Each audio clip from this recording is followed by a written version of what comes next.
age of discovery and awareness of the richness, the diversity, and the often surprising nature of living with the land. Our journey begins as dramatic and sudden changes are sweeping over the land. The approaching storm may seem violent and destructive to us, but to nature, it's a new beginning in the cycle of life.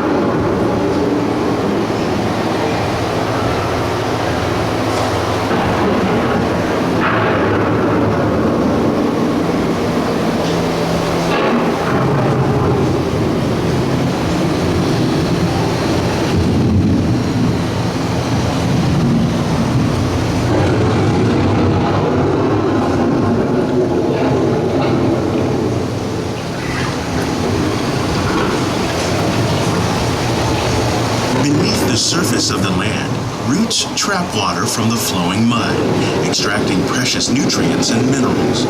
These elements, when combined with sunlight, create the diverse living systems of our planet.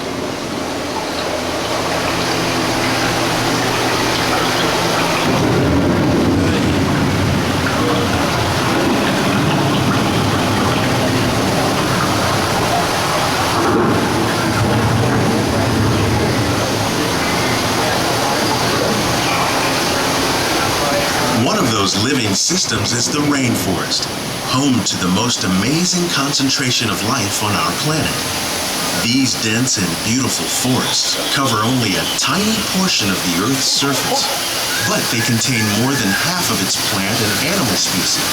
Rainforests are also extremely rich and productive living systems, providing us with oxygen, food, medicines, and other elements essential to our lives.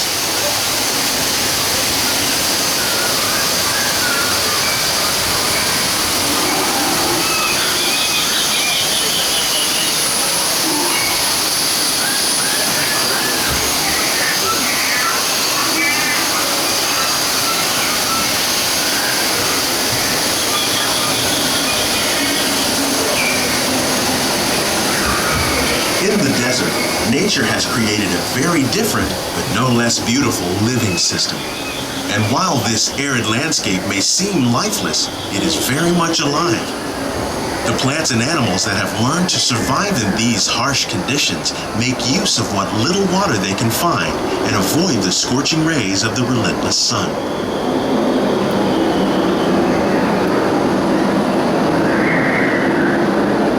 The American prairie once appeared as desolate as the desert, but over time, rainwater and nutrients gradually penetrated the hard surface of this land. Even the hooves of the mighty buffalo helped create the rich soil that would one day become home to the American farm.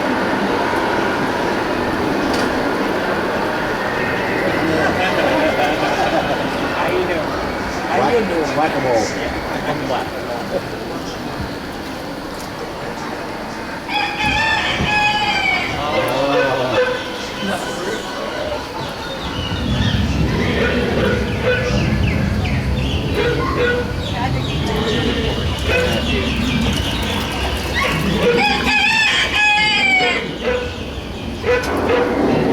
Of all the forces at work on the land, humans have had one of the most profound effects.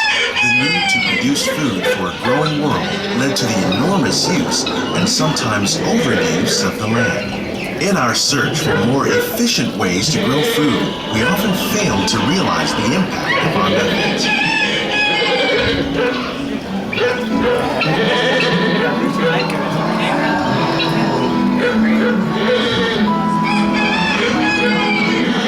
Today, we're learning to live with the land, discovering better ways to grow food that will assure both human and environmental well-being.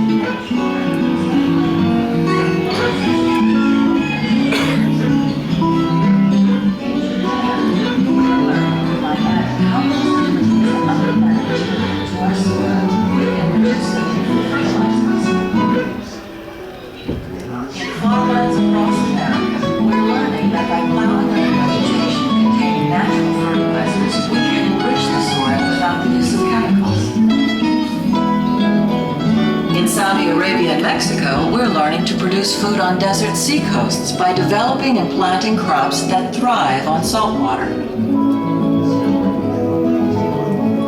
Epcot, we're learning to reduce the need for pesticides by using natural predators like ladybugs and wasps to control pests. In Japan, we're learning that by adding composted leaves and other plant material to our soil, we can reduce the need for fertilizers. In farmlands across America, we're learning that by plowing under vegetation containing natural How fertilizers... will we meet tomorrow's growing needs for food production, yet still respect the needs of the land? Some of the answers are being discovered just ahead. To help us maintain these carefully controlled ecosystems, and for your safety, please remain seated in your boat at all times. Here at Epcot, we're learning to reduce the need for pesticides.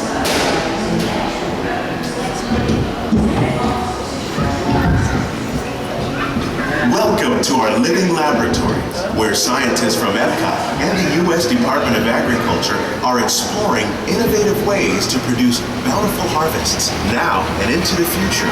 The tropics are home to the greatest diversity of plants on the planet. Many of these, like papaya, bananas, cacao, coffee, and rice, are well known around the world. Others, like the jackfruit, fluted pumpkins, and dragon fruit growing here, represent the vast number of lesser-known tropical plants. As we learn more about these crops, we discover that many are rich in vitamins and minerals, while others are well adapted to growing in less than ideal conditions. For instance, the fluted pumpkin thrives in the poorest soil conditions of Africa. With its edible seeds and leaves, the pumpkin could become an important staple for areas where other crops don't grow easily. The unique-looking dragon fruit is actually a member of the cactus family. The fruits are high in vitamin C, rich in antioxidants, and have a light, sweet taste. The fruit originated in Mexico or Central America, but is already becoming popular in Asia. It could become a source of important nutrients for people living in many areas of the world. These and many other lesser-known crops may one day be as popular as the bananas growing on both sides of the boat. More than 28 million tons of bananas are eaten annually, making it the most popular fruit in the world.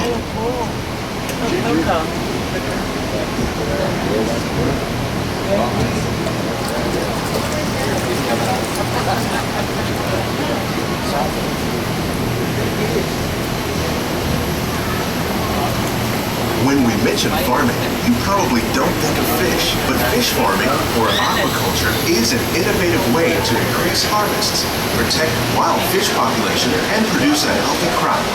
Like these sturgeon that grow to over 300 pounds. Now that's a lot of cattle.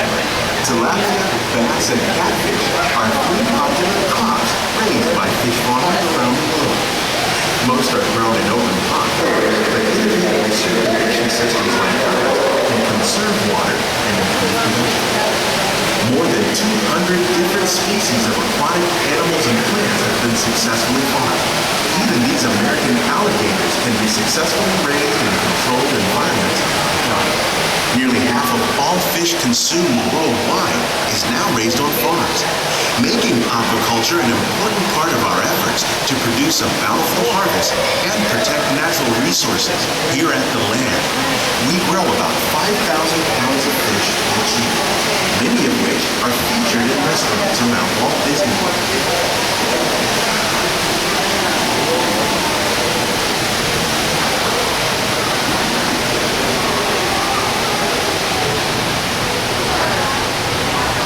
This greenhouse is full of some of the best ideas for improving plant yields.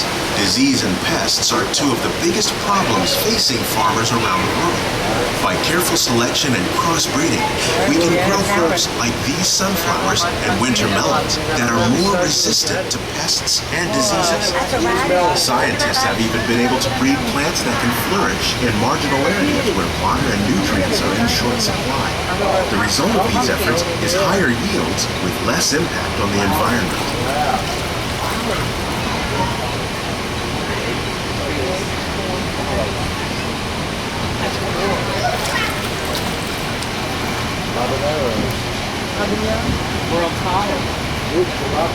These plants are definitely on their way up.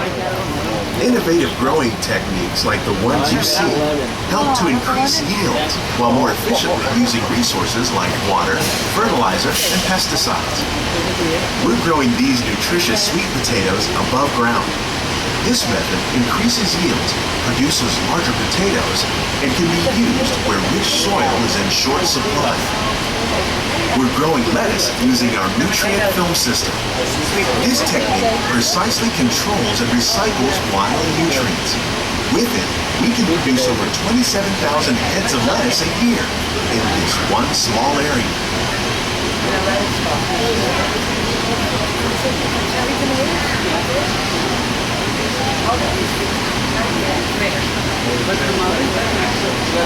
Here's something you don't see every day.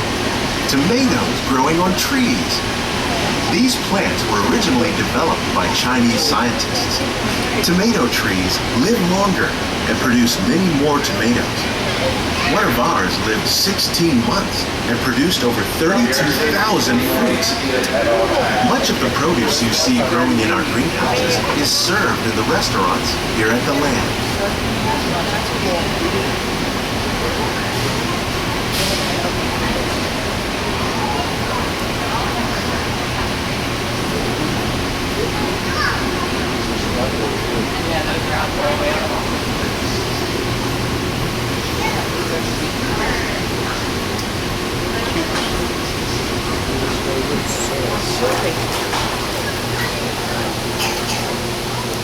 The future of agriculture includes some high-flying ideas like the ones you see here. The aquaponics system on your left integrates hydroponics with aquaculture. The fish provide a source of natural fertilizer for the plants, and the plants help keep the water clean for the fish. It's another great way to produce more while using less resources. In our lab, Epcot scientists are working with the U.S. Department of Agriculture on a number of innovative projects. The goal of these efforts is to produce higher yielding and better quality plants.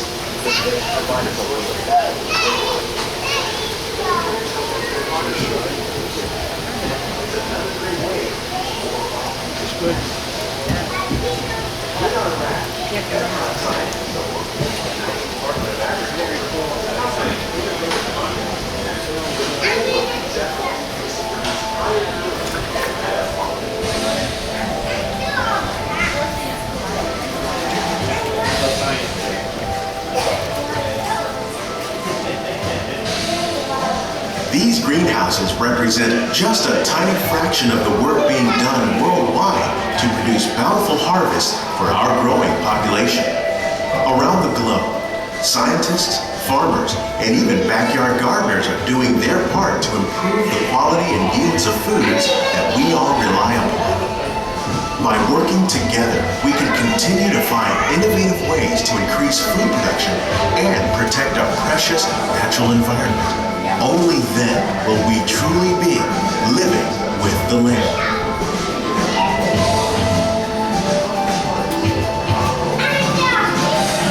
On behalf of Walt Disney World, we hope you've enjoyed this unique journey through our living laboratories. Those of you interested in an even closer look at our greenhouses might consider the behind-the-scenes walking tour. It's a great experience for the whole family. The tour desk is near the entrance to Soaring.